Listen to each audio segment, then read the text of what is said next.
प्रिय दोस्तों, नमस्कार। गीता का इतना महत्व क्यों है? गीता की बात कर रहा हूँ मैं, भगवान श्री कृष्ण के द्वारा जो उच्चारित है, जो अर्जुन को दिया गया उपदेश है, वही गीता है। तो गीता का इतना महत्व क्यों है, इसी पर हम वीडियो में बात करेंगे। उससे पहले अगर आप चैनल पर नए हैं तो सब्सक्राइब भी करें। वीडियो को पूरा सुनेंगे तो आप इसका अधिक से अधिक लाभ ले पाएंगे। पसंद आए तो शेयर ज़रूर करें, शेयर करना ना भूलें। हम चलते हैं अपनी वीडियो की तरफ। जितने भी महापुरुष हुए हैं, आपने अक्सर महापुरुषों के द्वारा, संतों के द्वारा गीता की बात जरूर सुनी होगी। गीता गीता गीता, कृष्ण गीता, भगवत गीता। गीता का अंश जो भगवान श्री कृष्ण, ये जो मूल रूप से गीता भगवान श्री कृष्ण को अर्जुन को दिया गया उपदेश, यही तो गीता है।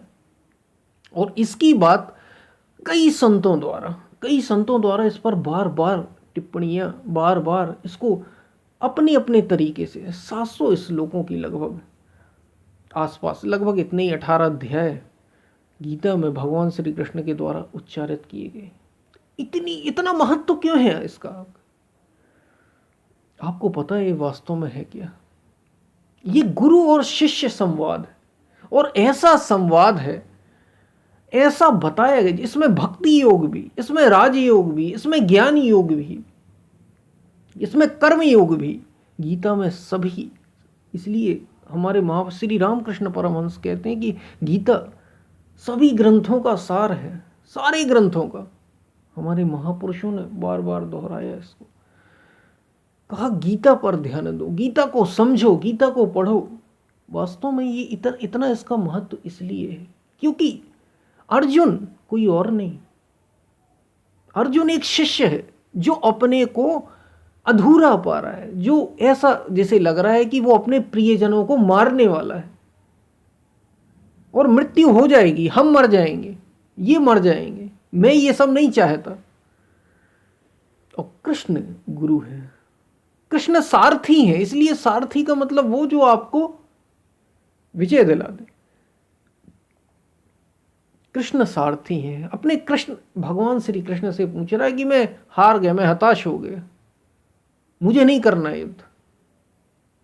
ये भीतर के संग्राम की बात है गीता।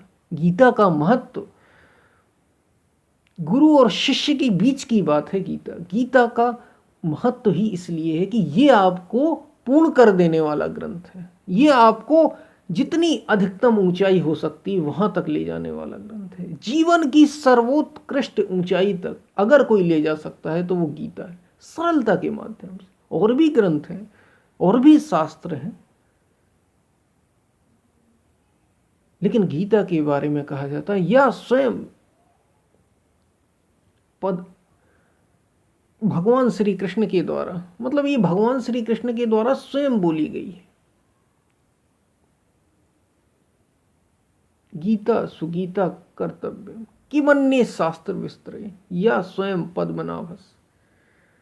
यानी ये स्वयं भगवान पद्मनाभ के मुख की वाणी है। कहने का अर्थ है ये गुरु का उपदेश है। फिर किसी और शास्त्र के झंझट में, झमेले में पड़ने की कोई जरूरत नहीं। इसमें सब कुछ समाया हुआ है। अर्जुन प्रश्न ही तो करता जा रहा है, प्रश्न पर प्रश्न। जितने एक प्रश्न आप कर सकते हैं, हम सबके मन में हो सकते हैं, उस असीम तक पहुंचने के। अर्जुन को मिटना है। अर्जुन का जो व्यक्तित्व है, मोह का विसर्जित होना है। और अर्जुन समर्पित है। समर्पित शिष्य की बात है। ये अंतःकरण की बात है गीता। इसलिए गीता का महत्व इतना अधिक है। ये गुरु और शिष्य के बीच की बात है, जैसे उपनिषदों में है, जैसे वेदांत में, उपनिषदों में और भी ग्रंथों में है। उसमें सभी ग्रंथों का सार गीता में 18 अध्याय में सब कुछ समेटा गया है। सब कुछ जितना हो सकता बड़ी सरलता के माध्यम से समझा जा सकता है इसको। इसलिए गीता का इतना महत्व है। ये आप में सत्य का संचार करने वाला ग्रंथ है, बड़ी सरलता से। इसलिए सभी ग्रंथों का, अनेक उपनिषदों में कमी नहीं है शास्त्रों की, लेकिन अनगिनत है, गिनती नहीं है। और अगर आपको सत्य तक पहुंचना है तो बड़े सरलता के माध्यम से जो पहुंचा जा सकता है वो गीता है। इसलिए गीता, अब गीता में भी आप सुनिए अलग अलग अलग गीता, अष्टावक्र, अब महर्षि अष्टावक्र की अष्टावक्र गीता, उसका नाम अष्टावक्र गीता दे दिया गया। अष्टावक्र राजा जनक को समझा रहे हैं इसी आत्म तत्व की बात, परम तत्व की बात भी अपने ढंग से ही बता रहे हैं, तो उसको भी ये गीता रख दिया अष्टावक्र गीता, गुरु गीता। तो अनेक अनेक गीता, अनेक अनेक गीता है। वास्तव में श्री कृष्ण हृदय स्थित परमात्मा का प्रतीक, वो गुरु जो आपको हृदय से प्रेरणा दे दे, और अर्जुन ही वो शिष्य है जिसको ये प्रेरणा दी जा रही है। अगर आप सत्य के प्रति समर्पित हो जाएं तो गीता आपको वहां तक पहुंचाने में बहुत सहयोग दे सकती है। ये आरंभिक आध्यात्म के पथ पर आरंभिक और अंतिम आपका पग हो सकता है। इसलिए गीता का महत्व इतना अधिक है, क्योंकि स्वयं एक जो स्वयं उस स्थिति में थे भगवान श्री कृष्ण, उस अव्यक्त की स्थिति में उनके द्वारा ये उच्चारित थे। उनने स्वयं अर्जुन को, अर्जुन के समाधान, अर्जुन यही तो कह रहा है कि ये मर जाएंगे, ये मर जाएंगे, तो भगवान श्री कृष्ण यही तो समझा रहे हैं कि अर्जुन ना हन्नते हन्न माने शरीर, अर्जुन ना तो ये आत्मा मरता है ना मारा जाता है, विशुद्ध आत्मा की बात की गई। और ये 1 अध्याय से लेकर 18 अध्याय तक चलता रहता है, चलता रहता है। ये कह रहे हैं एक जगह कि अर्जुन तेरे मेरे बहुत से जन्म हो चुके हैं, तू उन्हें नहीं जानता लेकिन मैं जानता हूं। मैं सूर्य में उसका प्रकाश, सूर्य में तेज हूं उसका, चंद्रमा में उसकी शीतलता हूं। सब कुछ भगवान श्री कृष्ण अपने को बताते चले जा रहे हैं। तो जितना जो कुछ बताया जा सकता है भक्ति योग के, कर्म योग के, ज्ञान योग के, राजयोग के, सारे ग्रंथों का सार गीता में। इसलिए गीता का महत्व इतना अधिक है, इसलिए गीता पढ़ें। और ये अंतर्देश की बात है, इसे बाहर की लड़ाई से न लें, ये आध्यात्मिक स्वरूप है। इसलिए कई गीताओं में भी कई प्रकार की गीताएं लोगों ने लिखी।